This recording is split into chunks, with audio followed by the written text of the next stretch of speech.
Hello, YouTube. Welcome to my channel, Marriage, Politics, and Sports. This is the eighth episode of my Elected Women Tell It series. And this one has to do with Kayla Nicole and her chase for Mr. Cartwright and his subsequent relationship with Taylor Swift. Not so much about that, but this is from Kayla Nicole's standpoint and a mistake that she made. But I'm not going to get into the details. I'm going to let a woman tell it. And but before we start, like, share, and subscribe to my channel. Hit that notification bell. But like this video and comment on this video. We can talk about it. It's going to be pretty short. I just I have a cautionary tale at the end that I have for all sisters. All sisters. Not because she's dating Mr. Cartwright, but just in general about the time they spend with men hoping for hope that this guy is going to claim him. Anyway, so we'll get into it, but first we're going to let this sister go ahead and tell you where she's coming from.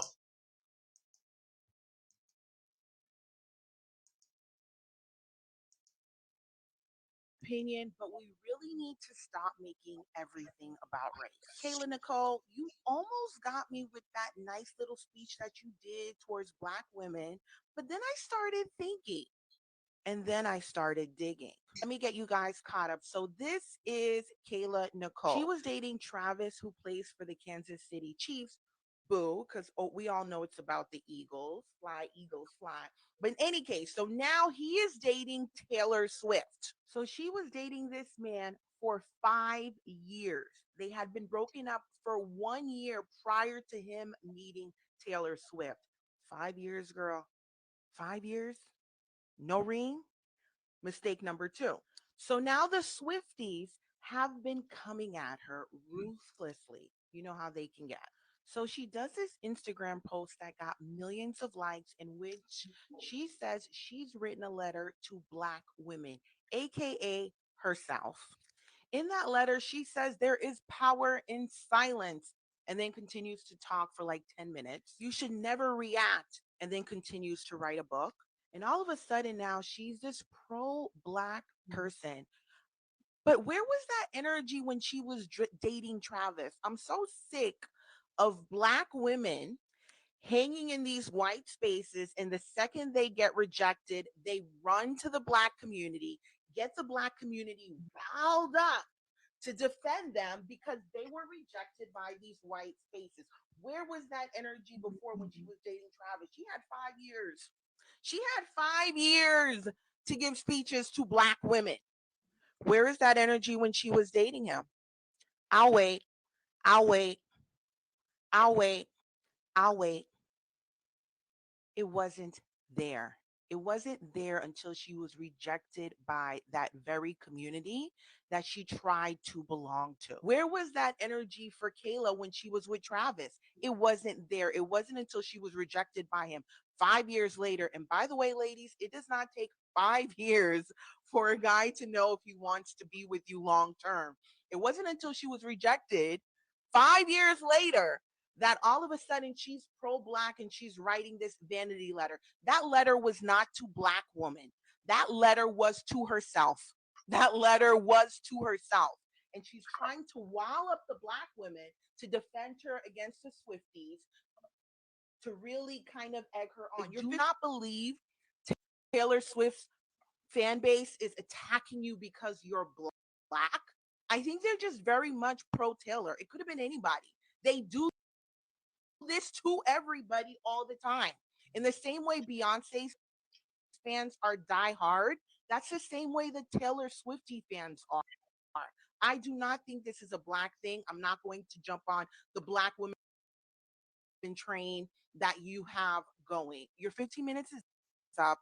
He didn't marry you. You made a mistake. That was a huge mistake. Fumbled a big bag. Accept your loss and move on. Let me stop it right there. And because she's absolutely right, you fumbled the bag, and it's just time to move on. Um, and there's a cautionary tale in this thing. It has nothing to do with Kayla specifically.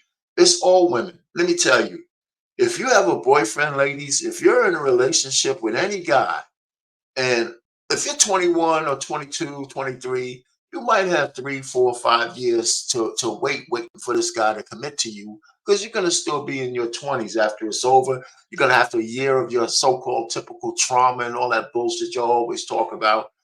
However, if you're older, like Kayla Nicole, she was in this relationship with him from 27, Mhm. but 26 to 27, and now she's 31 and she's snake eyes, right? Waiting for this dude, Mr. Cartwright, her Mr. Cartwright, to marry her, to take her out of it, Calgonite, take me away, right? To secure the bag. And all he did was get the goodies for 5 years, and then he moved on. Now they had a tumultuous relationship near the end. She's been gone since like May 2022, but now she's still talking about the fact that he moved on to a woman that his family actually accepts, right?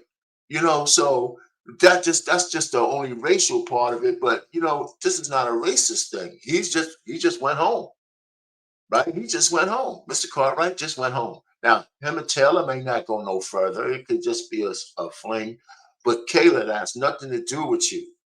All women, all sisters, I'm going to talk to you specifically. Do not let a man waste your time. A man will waste your time. If you have a boyfriend that you're with, it's 3 years, 4 years, and you expect him to marry you, and he hasn't asked you yet, he don't want to marry you. He just wants to bang you. He might even love you. He might even like to be around you. Who knows? But the fact that he hasn't asked you to marry him means that he always is looking at that exit door. You could trust and believe that. Anyway, our pain, marriage, politics, and sports. Over and out.